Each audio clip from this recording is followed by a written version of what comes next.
welcome to Lazio Lounge. Plenty of things to talk about because lunch match of Sunday, Lazio lost against Fiorentina away, another away defeat game.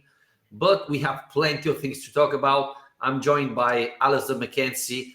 Alasdair, we were talking before about the ref, but that's not the only argument for today, right? We have plenty of things to talk about. Baroni doing experiments like Nosley number 9 and Castrovilli playing instead of Rovella. A little bit of turnover. Romagnoli on the bench, and this is, for me, a huge surprise.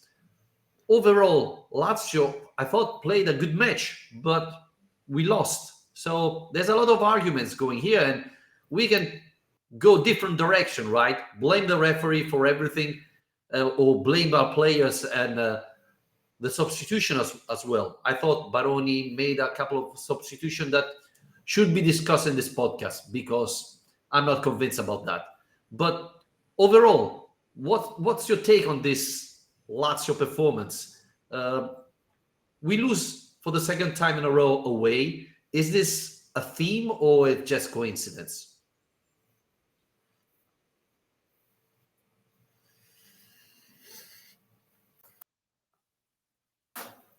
Well, I'm surprised starting off sounding kind of optimistic in a certain way about the performance, because I was going to say that as well. I mean, I think that once the dust settles around the anger and frustration everyone has about these refereeing decisions, that's probably what's more important, especially at this phase in building a team under Baroni and getting used to his style. And particularly, as you mentioned, at a time when really the first example we've seen of him rotating the team at all. And overall, yeah, the performance was good, and it did take 2 penalties in order to lose this game. And I do still have some concerns about the system, I guess, which we can get onto, and the strength and depth, I guess, is something we'll talk about as well. But it feels different to the Udinese game. Yeah, when you ask about 2 away defeats in a row, I guess it's tempting to think about the away form being an issue, but I think it's too early to say that because this game in my mind was a lot different performance-wise from what we saw in Udine. I wouldn't say we dominated the game, but we created much more chances than Fiorentina. De Gea in the first half made a couple of very good saves. I don't know if I can say we were unfortunate with the crossbar Guendouzi hit because I don't understand if he made it on purpose or not. But Lazio created far more chances than Fiorentina, and we lost. So there's some good from yesterday's performance. Even though I would recap the game saying with Tati Castellano instead of Nosley, Lazio would have probably won this game anyway. Well, I mean, the thing is, I mentioned last week this thing about quantity over quality being the approach because we don't have a lot of like match-winning players in this team. And so the idea seems to be kind of throw everyone forward and get as many balls in the box as possible and as many bodies forward as possible. And by the sheer weight of numbers and attacking pressure, we're going to find a breakthrough.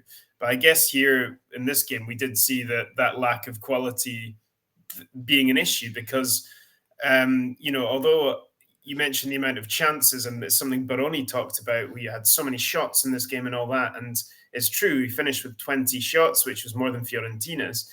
But if you actually look at the XG on this game, Lazio lost 2.6 to, I think it was 1.1, because the actual quality of opportunities Lazio are creating are pretty slim. And even the Guendouzi one you talk about is kind of a freak thing where it kind of hits the back of his head and comes off the bar. And that's probably the best chance Lazio have other than the goal. So I do have concerns about that because I think that probably this is the best way of getting Lazio to score goals, is having this approach. Because if it was a more Maurizio Sarri patient approach, but with this squad who aren't particularly clinical, I think we'd really struggle. The issue obviously being that playing this style is leaving us so open. And I thought there would be goals in this game. I thought there might even be more than the 3 that there were, but there could have been more. The Provedel made a great save in the first half on Colpani, and Fiorentina had plenty of opportunities and openings on the break, on the counter attack, where Lazio just looked so open again. So that is a bit of a concern for me, is that we can't start after every game complaining about losing or drawing matches because we had so many chances, because I think we need to think about and focus on more the quality of chances that we're actually getting. I don't know if you agree with that. I agree, but you avoided my question. I was surprised to see, well, surprised. Before the press conference, I would have been surprised. Afterwards, not. To see Noslin starting as number 9 and Dia as trequartista or number 10, as you want to call it, second attacker, etc. Dia is a number 9. Yes, he's played really well behind Tati Castellanos, but he's still a number 9. And in my opinion, Noslin is struggling playing that position. I thought that if Noslin had to play, he had to play trequartista and Dia number 9. I thought that had, don't want to say a huge impact, but a big impact on the result, because Noslin had a couple of opportunities and didn't take them. I'm surprised, to be honest, that Baroni made changes and he didn't take off Noslin. That wasn't playing great. So I want to know your opinion about Noslin and if he can really play number 9, or is this a problem for Lazio? I think he can play number 9, and I think that's what he was signed to do as well. I don't think he was necessarily signed just to be on the wing, because it's where he was doing so well for Verona last season. So Baroni knows better than anyone what he can do as a number 9. But yeah, I do agree that his performance was pretty poor. He was really quiet. I think he, I don't know.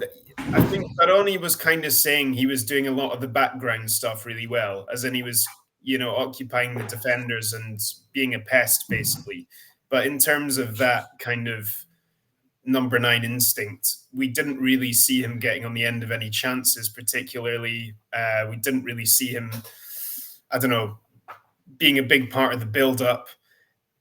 I can't say I was hugely surprised that he would pick Dia as the trequartista, though, because Dia has been such a success there so far. And I guess in a game where you've lost Tati and that combination, he probably wanted to keep Dia there just to have that kind of momentum, keep that consistency of selection a little bit.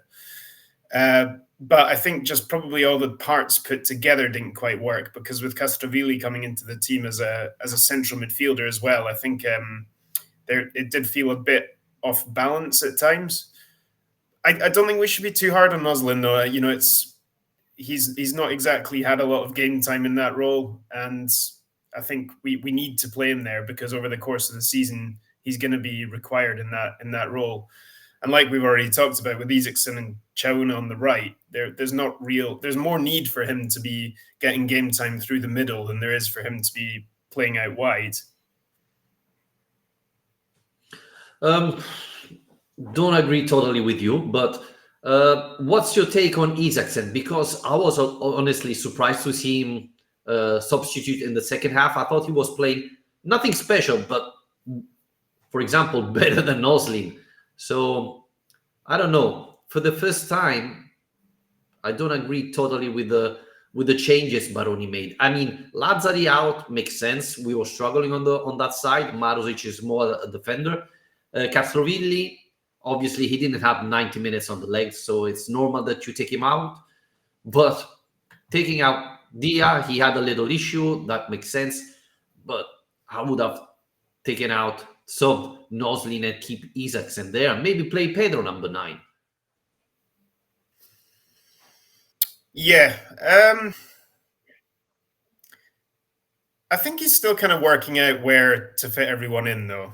There is an element of that. There's not been much rotation to this team, which is something we talked about before. And over this run of games is when we're going to see it. So I do think we have to expect that in this 2-3 weeks we've got now, up until the next international break, we probably are going to see a few different things, and some of them will work and some of them won't, because up until now, Baroni's had the opportunity to focus just on league games every weekend, and he's had a bit of stability over the last 2 or 3 games.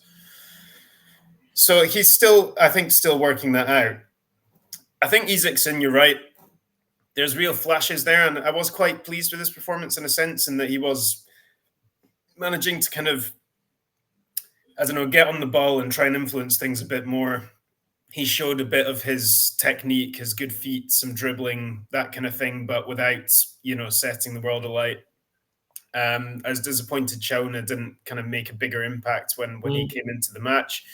What did you think of Baroni's take after the game, where he was kind of defending his changes by saying that it was 1-1 at the time, and he wants to win the game, so he wants to be continuing, I guess, to have a kind of aggressive approach and an attacking approach as much as possible. Do you think as the season goes on, we're going to need to be a bit more pragmatic or find different ways to play, or is this the way to go, that consistently throughout matches we should be looking to replace an attacker with an attacker and keep the pressure on in that way? Well, the biggest issue is that we don't have other options. I mean, you take off Isaacson, who do you bring in? Vecino as a right winger? I mean, we don't have option. And starting Castrovilli instead of Rovella tells you a lot. On the bench, we had just Rovella and Vecino who came in. So I don't think we have defensive option at the moment. And this is the weakness of this team. We played against Fiorentina as we played against AC Milan, with 4 attackers. We had Noslin, Dia, Isaacson, and Zaccagni. All 4 don't defend a lot. So, it was, I think, Baroni doesn't have that many options. You take off Isaacson, who do you bring in? I mean, do you play, I don't know, Pellegrini up there? Unfortunately, this is the weakness of this team. You saw it against Fiorentina. You take off Castellanos out because he's injured. We have to play Noslin there. So I think we're going to play like this all season long. And the worrying thing as well is you saw him after the game saying that he had to bring off Dia because he's been giving everything for these last few matches, and he's picked up I think it was an ankle injury. And and you're thinking, I mean, God, we're only just getting started here in terms of talking about giving everything in every match. I mean, we've not even had our first midweek game yet. And we are playing on Wednesday, so there's 2 days to recover. Yeah, I'm concerned going forward. I know it's not impossible, but it's a very important game. Lazio need to win against Dynamo Kyiv, and my guess is that probably Castellanos and Dia won't play, or at least you could risk Castellano and rest Dia, which, it's not the best option. I want, and we said it here often, we want to see Lazio competing for the Europa League, playing this competition as we want to win this one. It's difficult, it's hard, but we want to go the best we can. We want to qualify, we want to do our best here, and starting this competition without Castellanos and maybe without Dia is not a good sign, right? Yeah, and that's why I do wonder if Baroni is going to change his mind a bit, just because he didn't come into this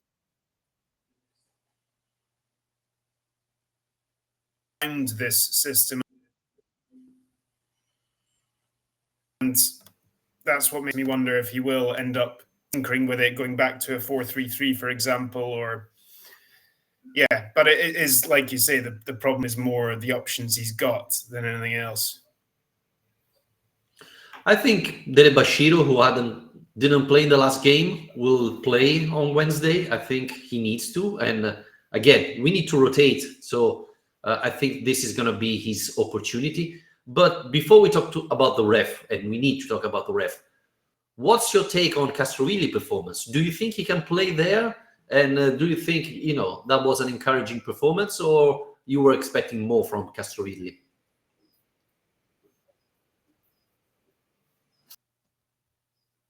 I thought he was okay. I mean, I read quite a lot of negative stuff in reaction, saying, how he was completely unfit and not really part of the game and all this kind of stuff. And I was like, I don't know, that's not how I see it. So I thought in the first half he looked okay. He's clearly, you saw the kind of thing you want to see from Castrovilli, which is that he's clearly managed the ball well. He can get the ball easily, and perhaps that role is not his natural role. But then again, we don't really know what that role is, because playing a central midfield in this Lazio team is not necessarily a holding midfielder position. It's kind of a bit of everything. But I do think it will require kind of a greater level of fitness probably than Castrovilli currently has. But I do, again, like I said, with Noslin playing as a 9, I think it's important that he gets the game time there, because he is going to have to play there over the course of the season. So sooner or later, we have to be putting him into it. But yeah, I think he did okay. I didn't have huge expectations. How about you? I mean, I was reading the paper this morning, and they're pretty down on him, to be honest. But I thought he did all right. Yeah, I thought nothing special, but I thought he played out of position, and so it was good to see him performing like that.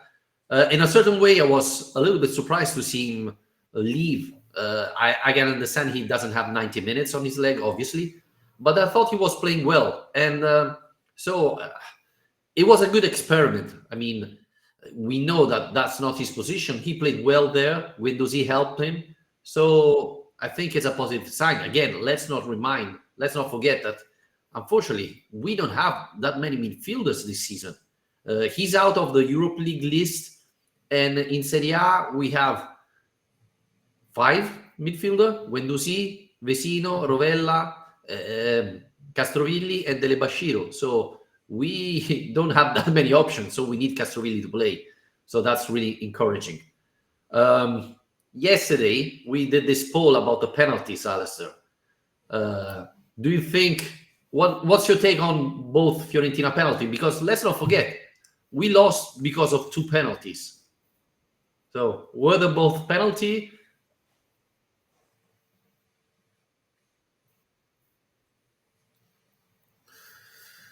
I'm amazed it's taken you 18 minutes of this podcast to get onto the penalties properly.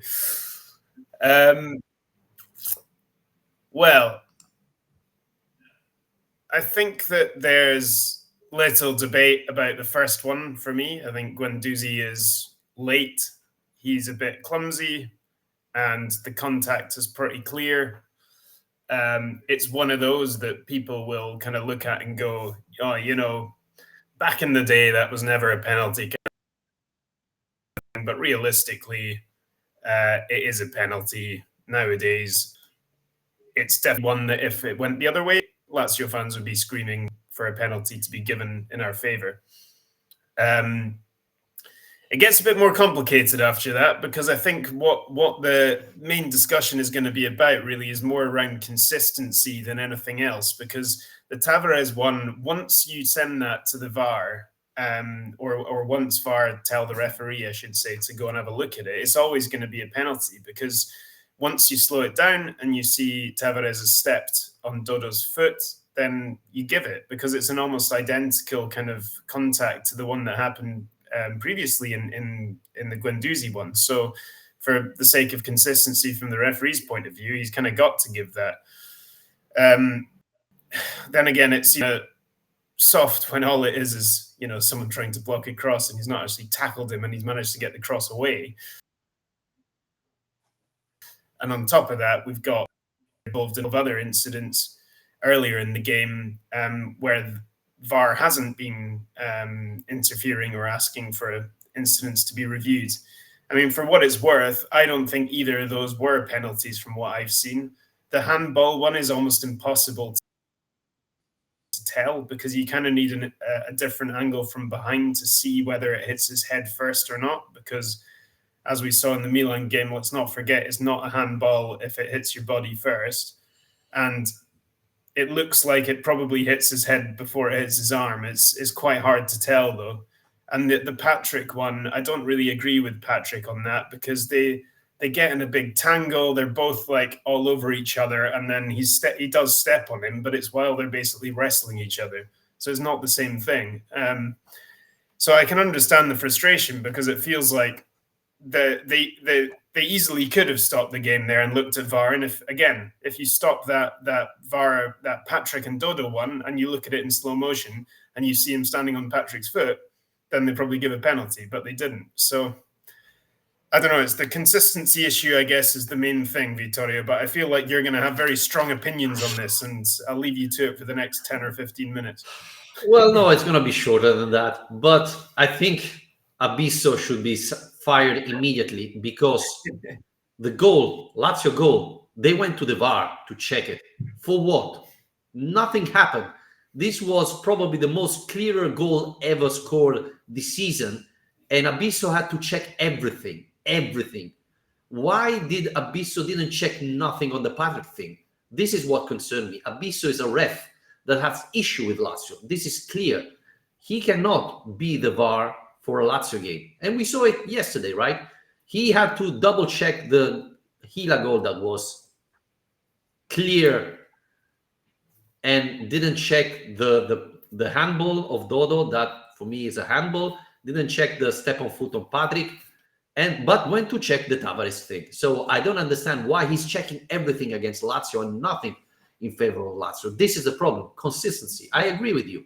The Guendouzi is not even a discussion for me. That's a clear penalty.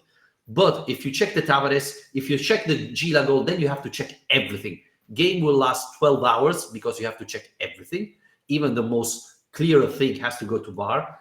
And this is not acceptable. I think referee like Abisso cannot ref against Lazio. It's clear he has an issue. And I mean, last night in the derby, there was a similar situation. Sommer kicked the balls and then go and kick Abraham. If Tavares is a penalty, then that's a penalty as well. But it wasn't a penalty. It wasn't given. So I need to understand why against Lazio is a penalty and against Inter is not. I need to understand why handball of Dodo is not a penalty against Lazio, but for Roma is a penalty. I need to understand why Dybala dives and it's a penalty. Patrick gets a step on foot, is not a penalty. These are the problem with Serie A. And most of the time, who get penalized is Lazio. Let's not forget last year, Lazio-Milan, with Magnan that takes the ball and then slide on Castellano. They told me, no, he already touched the ball. The action is over. But against Tavares, it's not. Dodo kicks the ball, but Tavares afterwards puts step on foot on Dodo, and that's penalty. I don't understand. I really don't understand. And it's always against Lazio. This is the point that drives me crazy. It's not that you say, well, he made a mistake against Inter. No, it's always Lazio. It's never Inter, Milan. It's always the same team. And that's annoying me a lot. Finished. It wasn't 10 minutes, right? That was okay, yeah. That was all right. Only called for one person to be fired, so that's okay. Yeah, I mean, I don't disagree. I think essentially what winds people up is that we need to remember that the whole reason the VAR system was brought in, the whole reason that's there is as a failsafe and as a way of determining if clear and obvious errors have been made by referees.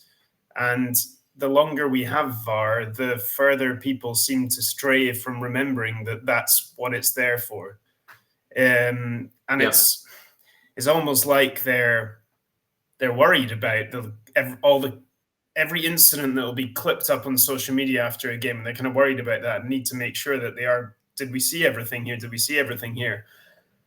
But that's not the point. It's like they need to advise. That's what they're there for.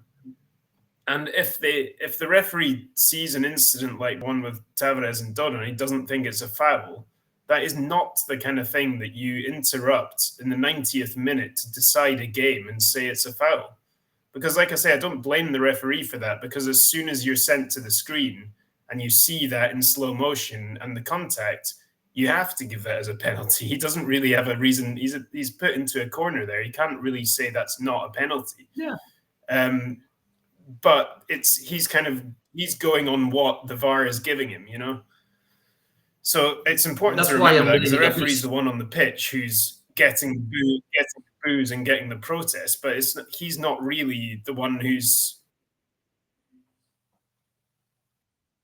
actually wise. It's just that the interruptions are coming inconsistently and probably not at the right times.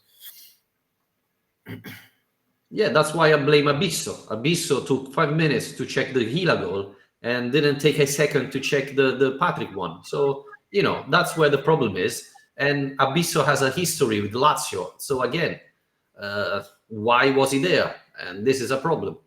So I want to point out that 53.5% of our listeners agree with me. Only the first was a penalty, while 22% say that both weren't penalty, and 20% says both were penalty. So this to tell you what our listener think about the penalty yesterday against Fiorentina. Alasdair, were you surprised to see Romagnoli on the bench? Yeah, a little bit. I don't think it's necessarily a bad thing, because we're, like I said before, we're going to need the rotation. And he's not been playing amazing football recently. No. So, but yeah, I mean, it's not happened all that often since he joined last.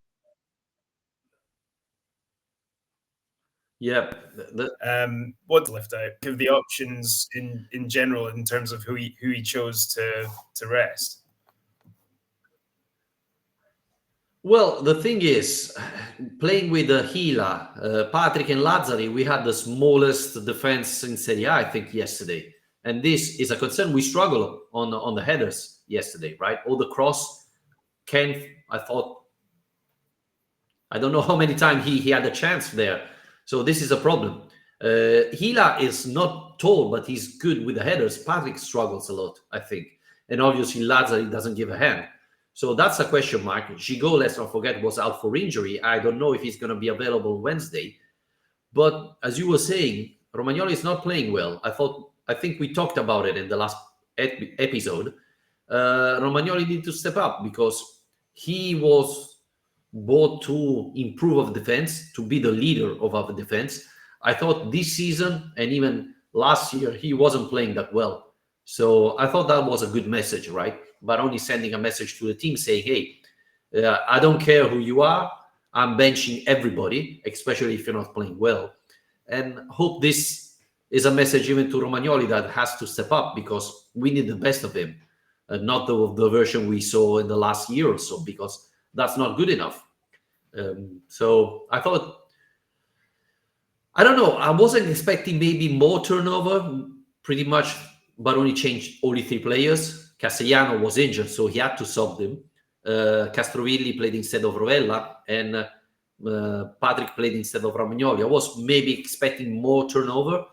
I don't know if Wednesday is going to be a big turnover there in the European competition.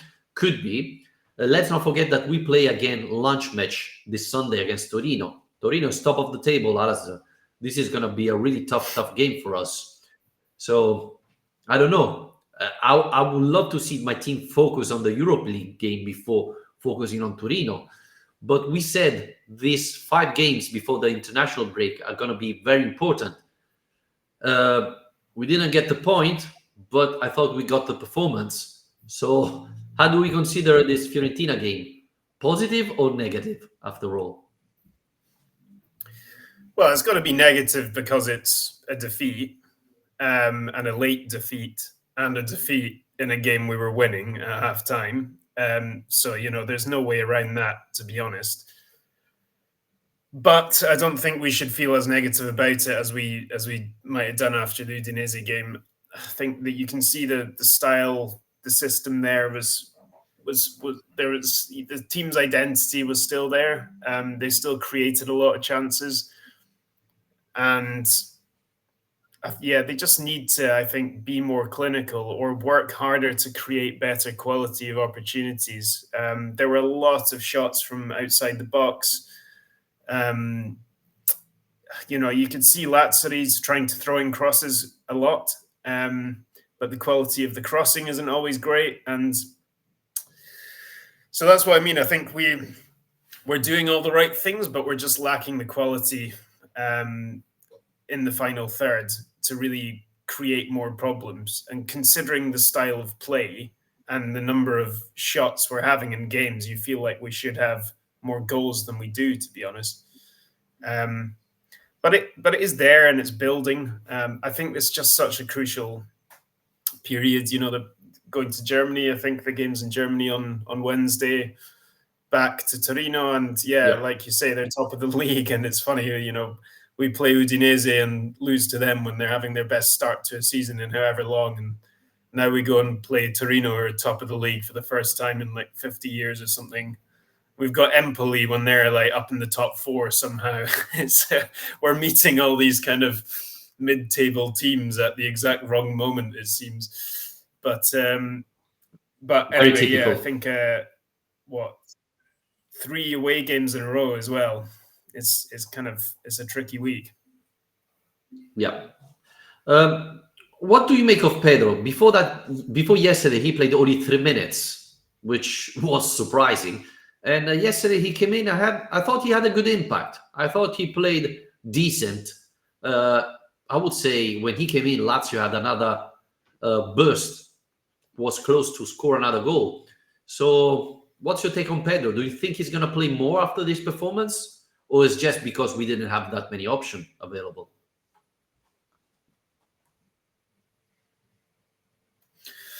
Yeah, I thought it was interesting to see him come on and play in that kind of number 10 role. We've not seen much of him there before. But yeah, he did bring a lot of energy. He's a good dribbler. So I think when he gets on the ball in those positions, he does immediately ask questions of defenses. And he's obviously getting on in years. So we're going to have to be careful with how we use him this season. And I think the expectation was he would play a lot less this year than he has done in previous years. But yeah, I think his impact was enough to say that he's put his hand up for further selection in the future. Certainly, European games. I mean, it is worth saying. You said Dynamo Kyiv is a must-win game, but it's really not. I mean, just not because it's Dynamo Kyiv, but because of the format of the Europa League. You get so many chances. This format is so ridiculous. You don't need to get that many points to end up in the top 24 teams. So it depends what our ambition is. Obviously, top 8 means you avoid the extra round. I'm not saying we're going into this and we should be looking for a draw or anything like that. But I disagree that it's a must-win game, because I think that you just get so many extra second chances in this format, which is the whole point, to protect the big teams as much as possible. You're shaking your head. It's the second time you agree with me. You're risking your position here. But I think Lazio need to finish in the top 8 in the Europa League. I mean, that's our goal. And to do so, you need to win more games as possible. And again, I repeat, Dynamo Kyiv should be, I don't want to say an easy one, but a team. Let's not forget all the situation they're living in. This should be a game we should try to win. Let's not forget that in Europa League, Lazio struggle to win away games. This is probably the biggest opportunity, because it's a away game even for them, we can say, right? So we have to take this opportunity because afterwards we're playing against Nice, 6:45 kickoff. That's terrible. So I don't know how many people will be at the Stadium Olimpico. So I think our goal in the Europa League is finish top 8. So yeah, I understand that you can finish even in the top 24, but that would mean an extra game. We really don't need an extra game. and then in the table we won't be seeded. So we need to finish in the top 8. I mean, that's how you have to start. Then things can happen, and you don't make it. But I think our goal is to go there and win, and we should be considered favorite for that game, right?